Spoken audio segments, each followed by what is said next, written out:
I have the honor now of introducing our first keynote speaker, the incredible Jeremy Miller. And I've been instructed by a very wise person to not introduce the speakers with how much I love them, but I'm going to do it anyway. What I want to say about Jeremy is Jeremy Miller is the co-founder of Rehab Roadtrips, and if you want to know what Rehab Roadtrips is, see Jeremy or Dallas. Where are you? Dallas is back there on the camera. Incredible multimedia company helping our field elevate the message, the authentic message of really who you are and who you've come here to be.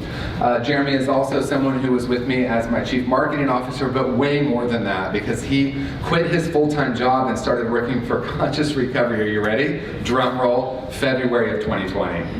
Right? And we're like, oh pivot, now what do we do? So we did a lot of shows, we brought a lot of people on, and we talked about what it was like to stay sane in an insane world. Yeah, I felt that.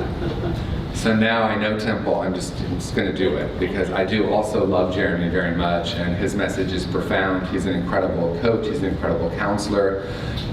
Yes, he does work with media, but his message is so profound to me, and I am so grateful for you. You're one of my dearest friends and colleagues. Everyone, let's welcome Jeremy Miller.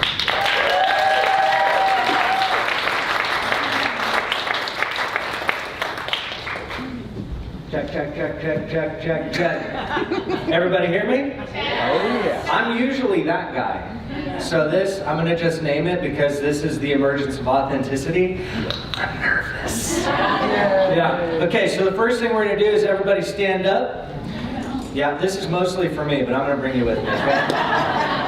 All right, so the first thing we're gonna do might feel like a reach, but we're gonna try and do it anyways, okay? We're gonna take our metaphorical work hat, and we're gonna take it off. Everybody take off your work hat. And then you see Dallas over there? Throw your work hats at Dallas. Yeah. Yeah, that's right. Okay, now we're gonna shake it out. Oh yeah.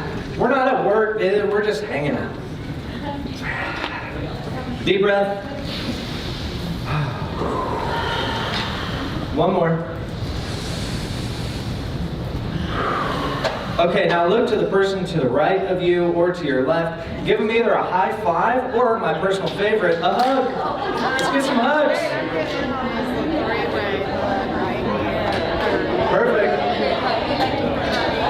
Excellent, excellent. Get some hugs. Get those hugs. All right, we're getting hugs. Perfect. All right, everybody, you can grab your seats once you got your hugs in.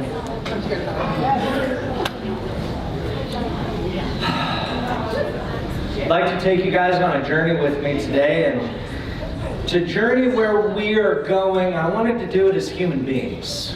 Not colleagues or co-workers, but just humans. How does that feel for everybody? Nice. Pretty good? Okay, I'm going to name something. I've been trying to figure out what I'm going to come up here and talk about for the last 2 weeks. I stayed up all night last night trying to figure it out. Didn't come up with much. And the good ideas I did have, I forgot to write down. Now, being that a lot of people are late and stuck in traffic, I have a little bit of renewed confidence. And I want to tell you guys a story that is difficult for me to tell. And my commitment to you is that I will give you 100% of my authenticity in exchange for one and only one thing, and that is a little bit of grace if I fumble through it. Does this seem like a good deal? Yes. Okay.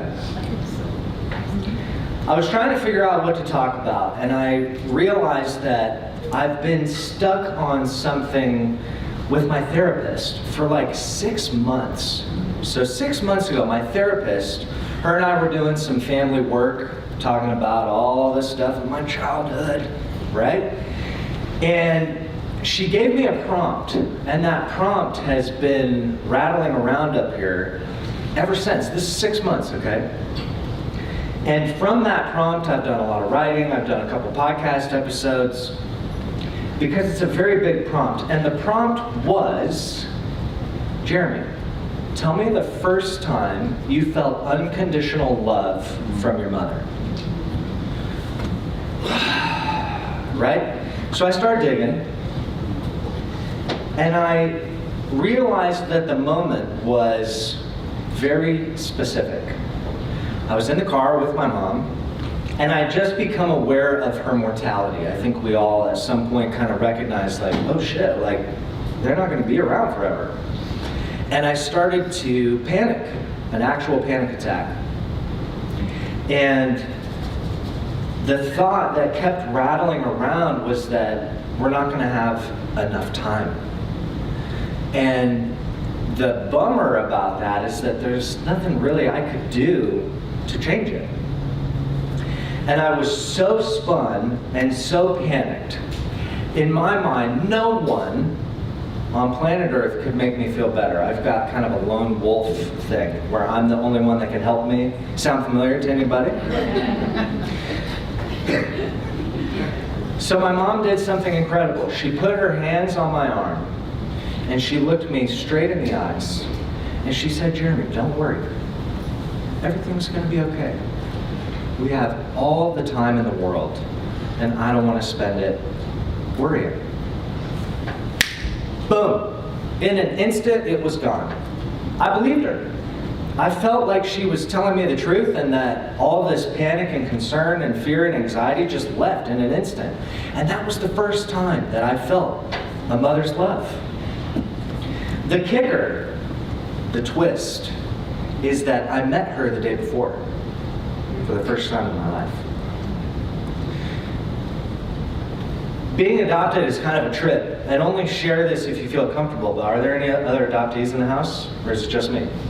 So, couple? I see you. I see you, thank you. It's a trip because when I was a youngster, at a very early age, I knew that I was different somehow, but I didn't know how. I felt like I was always on the outside, but just barely. Like I wanted to belong, but I didn't really feel like I belonged. And this feeling of distance was very intense, so intense that even through my years of drug use and drinking, I can still remember what it felt like as a kid. And there were no shortage of adults who would reinforce this idea that I was different. I'll give you an example, and it's kind of funny now, but at the time it was a little much. So I'm a little kid, and I'm a brown kid, okay? And my parents, Bruce and Molly, are about the whitest people on planet Earth, okay? And we lived in Littleton, Colorado, all right? And so here's Bruce and Molly, the whitest people on planet Earth, walking around with this brown kid, right? And people would go, so how did this, how does this work? Is this like a milkman situation or something? True story. And when I was a kid, of course, the reference went way over my head. But I knew that I was different, that something wasn't the way it was supposed to be. When I was 10, my parents told me that I was adopted. And the reason they told me when I was 10 is because we got a letter from my birth family. Now, I was adopted through the Catholic Church, and it was a closed adoption, which just means that it was impossible to find my birth family, and also, if we wanted any correspondence, it would have to go through the adoption agency first, okay? So they would make sure that any correspondence, there were no last names, no phone numbers, no addresses, no way for one to discover the identity of the other. Make sense? So we get this letter, and it's from my birth mom, and she's introducing her and the family, and I learned that I have siblings, that after me they had 2 other kids that they kept. And in that I learned that my birth dad played music and was a gifted musician and all this other things, and it was beautiful. But remember, I'm 10. Right? So I'm just like, wow, neato. And that was pretty much it. I didn't have the emotional capacity to really understand what was at play. So we wrote a letter back, and I read my letters sometimes, and it is just the funniest thing. I'm like, I like baseball, and I like the skateboard, and you know, and it's just like, wow, dude. So we wrote a letter back, and then we never heard anything. Never heard back, that was it. But in that letter, they also sent a lot of pictures. And in these pictures was my birth mom and my birth dad and my siblings. And I carried this picture of my birth mom in my pocket from the time I got it into my late 20s.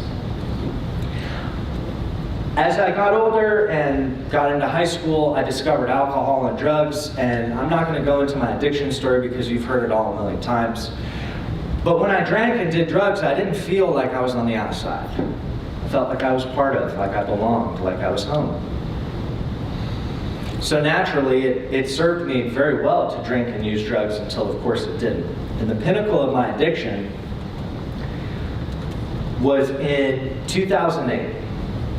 And between the time I was 10 and the time 2008 rolled around, we had tried like hell to find my birth family to no avail. We couldn't find them. My dad spent probably 20 grand trying to find private investigators. You know, the unfortunate reality of being born in the late 80s is that nothing was on computers yet, right? And like, where are all these files? Like, there's just stacks of paper. So anyways, it was impossible for us to find them. In 2008, my addiction had crescendoed, and I ended up living in a tent in my parents' backyard. And the way it happened was, my parents told me they were getting divorced, my roommate had enough of my shit and he kicked me out. And I called my dad, I said, dude, I have nowhere to go. And he said, look man, me and your mom are going through a divorce. We do not need you and all that crazy on top of it. And I said, dude, I have nowhere to go. Like, what am I supposed to do? And he said, well, I guess the only option is to pitch a tent out back and ride it out. And he was kidding, but my addict mind, I was like, dude, that's a great idea. It's actually like, that's not bad, Dad, right? So I pitched a tent in the backyard, and I know what you're picturing, like, oh man, that sucks, you know, and it definitely did. But like, also, I feel like I'd be lying if I didn't say that it wasn't actually as bad as you might think, because I had a little bit of electricity, right? I had a queen-size mattress in there, you know what I mean? Like a little stove for my food. So as far as living in tents goes, this was like pretty first class, you know what I mean? I had this plan that I would be in the tent for a month, right? Okay, I'm moving into the tent. My girlfriend left me. I get it, dude, I'm living in a tent. So what I'm gonna do, I'm gonna get a haircut, I'm gonna get a job, I'm gonna lose a little weight, you know what I mean? I'll quit drinking, I'll meet a new girl, we'll get a place together, and life's gonna be awesome. 1 month I gave myself. Do you guys think that that's what happened? No, it did not happen, no. I was in that tent from July of 2008 until January of 2009. Survived the Colorado winter in a tent, and it was wild. You know, I remember I duct taped a shoe to a tent pole, and I'd have to push the snow, otherwise my tent would collapse. You know what I'm saying? Wild. In the tent, I tried to take my life, and I got very, very close. And a few days later, I did something that changed my life forever. I watched Iron Man. Anybody seen Iron Man? Raise your hand if you've seen Iron Man. Dude, that movie freaking rips, right? Right? So I watched Iron Man. As soon as it was over, I watched it again. And the reason I was so taken by this film is that I had this realization. I'm looking at Tony Stark, this billionaire genius playboy, and he ends up in a cave. And I'm like, okay, well, I'm not a billionaire, and I'm not a genius, and I'm definitely not a playboy, but I'm in a tent, and that's kind of close, right? And I come to this realization that maybe, just maybe, I am a character in my story. Maybe I'm the hero of my own story. And if I accept the call to adventure and leave this ordinary world that I've been in, maybe I could change my life. So Joseph Campbell studied stories and myths thousands of years old, right? And he discovered that the way we've been telling stories has pretty much been the same since forever. Right? It's called the hero's paradigm or the hero's journey. It's the archetype for every movie you've ever seen, every story you've ever been told. And I happen to be completely obsessed with movies, so me and Joseph Campbell, we vibe, you know what I mean? In the hero's journey, the hero always rejects the call to adventure at first. Right? Anybody seen Star Wars? Raise your hand if you've seen Star Wars. Okay, I just need to know who to yell at later. Okay. Luke Skywalker did not want to leave Tatooine to blow up the Death Star. Remember? Obi-Wan Kenobi's like, dude, this princess like needs our help. And Luke Skywalker's like, nah, I'm gonna be a farmer, dude. They reject the call. Neo didn't want to go into the Matrix at first. It took a little nudging from the friend or the mentor role in the story. When they accept the call to adventure, they leave the ordinary world behind them and enter the extraordinary. And in Act 2 of the movie, our main character fumbles around and finds himself, which is why it pays off in Act 3. You guys with me? Making sense? So I thought to myself, if I accept the call and leave this ordinary world, maybe my life would change. The next day, I told my mom I was ready. I was on a plane at 3 o'clock that afternoon to treatment. That was in 2009. I've been sober ever since. Thank you.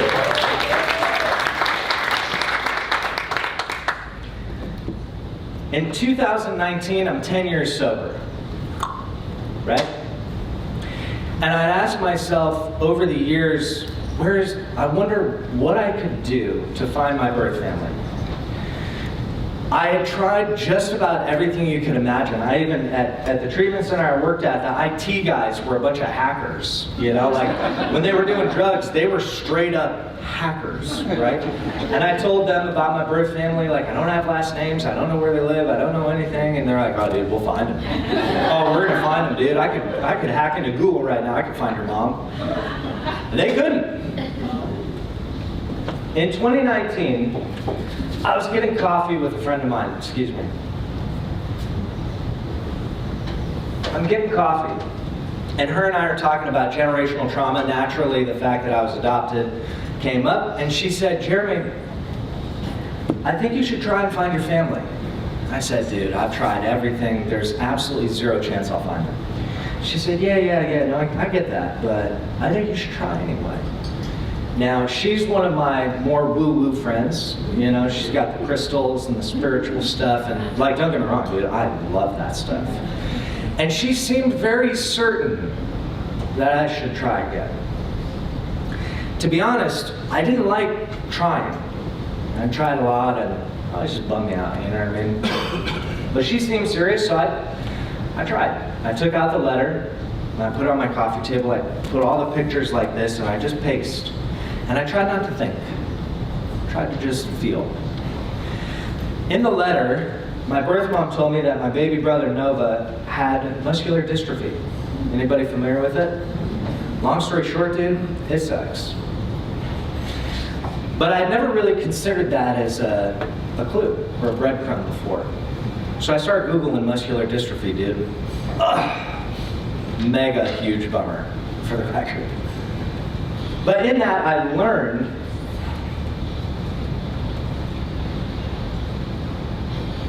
most people don't make it out of their teens. I knew he was born a couple of years after me, and now I had a window. His name was Nova, and it's a less common name, especially for a dude. So I thought, dang, let's try honing in on Nova and muscular dystrophy and just play with that in Google and see what happens.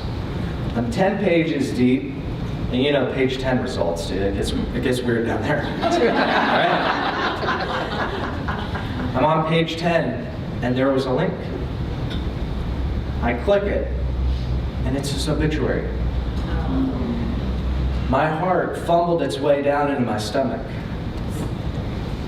I can't really describe what it was, but I was too late. I took a moment,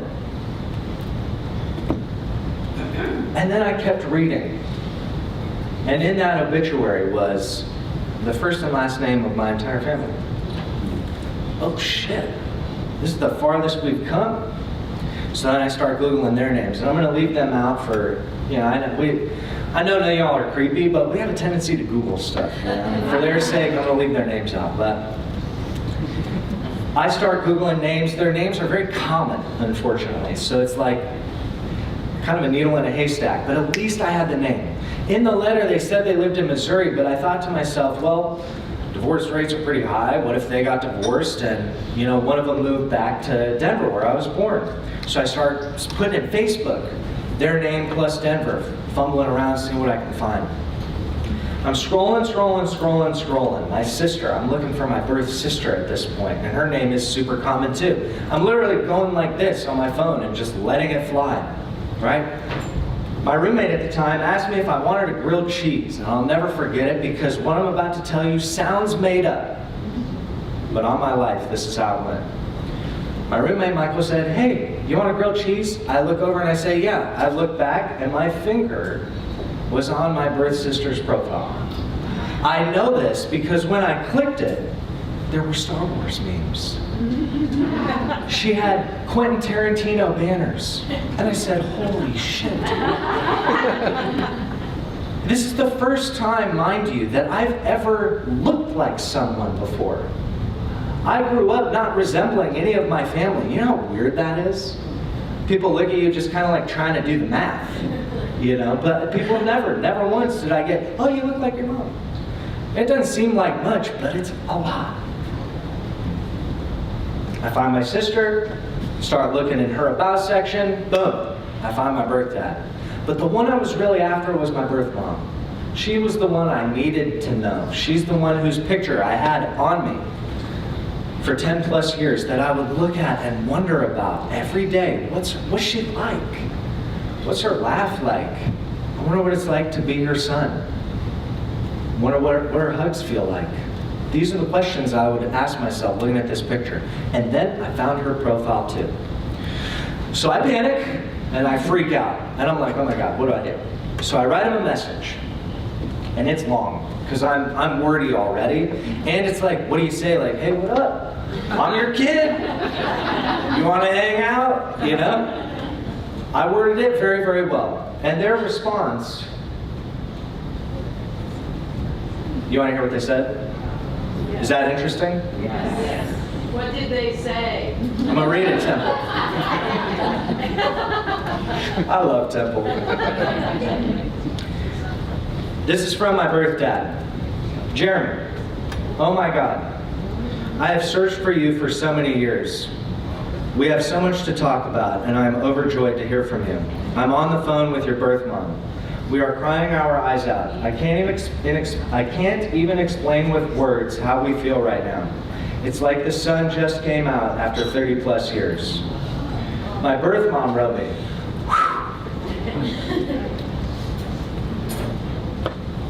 Jeremy, I have prayed and dreamed about this day for 30 years. Afraid that you wouldn't want to have contact with me. Always dreaming of the day that we would meet, that I would find you or that you would find me. We never stopped looking, and I'm glad you didn't either. I have to admit, I'm an absolute mess. Your birth dad sent me some pictures. You are so handsome. I know that this is uncharted territory, but just know that my heart is open. I'm on the floor.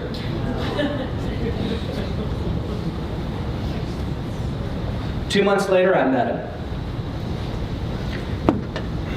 And that's when I felt my mother's love for the first time in my life. I was worried about time because I had just found her and she told me about a medical condition she had, and my first thought was, I didn't find him soon enough. We have a great relationship, and it is full of all the family stuff you'd expect. Tragedy, sadness, anger, all that good stuff.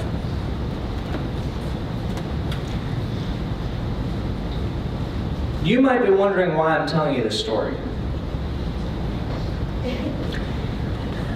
The theme for this conference is the emergence of authenticity, healing the healers. Well, I believe that stories have a lot more power than we really give them credit. 5,000 years ago, we didn't have therapists. You know what I mean? We had each other and we had stories. I tell you this story because 8 months ago, my mental health totally nosedived. And it took me 2 months to pick up the phone and call somebody, to call a colleague. I called at least 10 people and I said the 3 magic words: I need help. Do you know what more than half of them told me in return? Guess. Any guesses what they said back? I'm here for you. They said, me too. Me too. Me too. It broke my heart. I said, dude, have you told anybody? No, just you.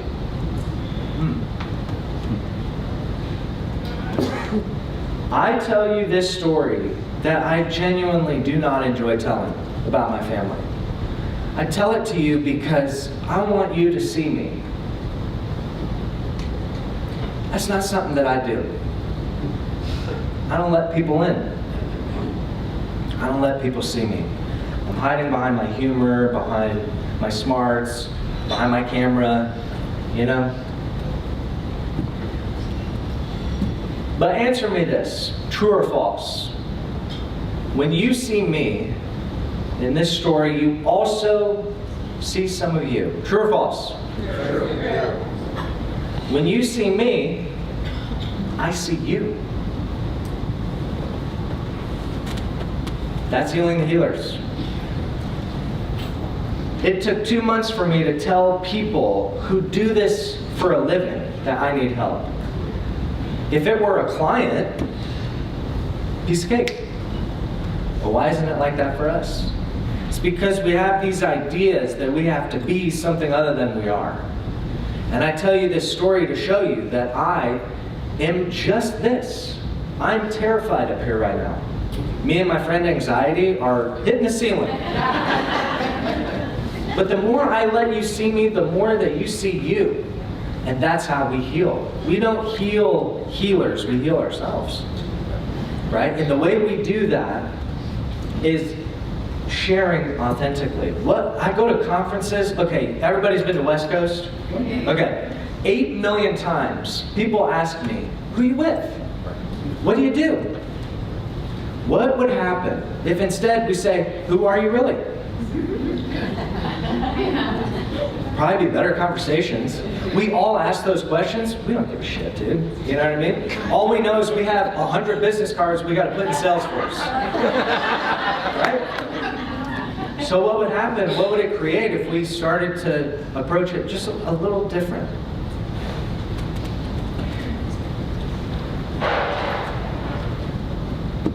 The invitation I'm extending to you is very, very simple.